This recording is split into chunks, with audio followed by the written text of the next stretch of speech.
सुरसैनिका कामेश्वरास्त्र निर्दग्ध सभण्डासुरशून्यका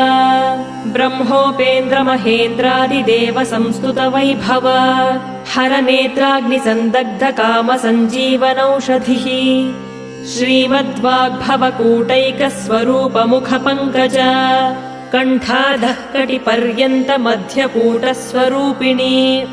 शक्तिकूटैकतापन्न कट्यधोभागधारिणी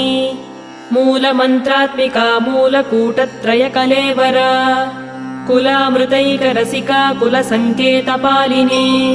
कुलाङ्गना कुलान्तस्था कौलिनी कुलयोगिनी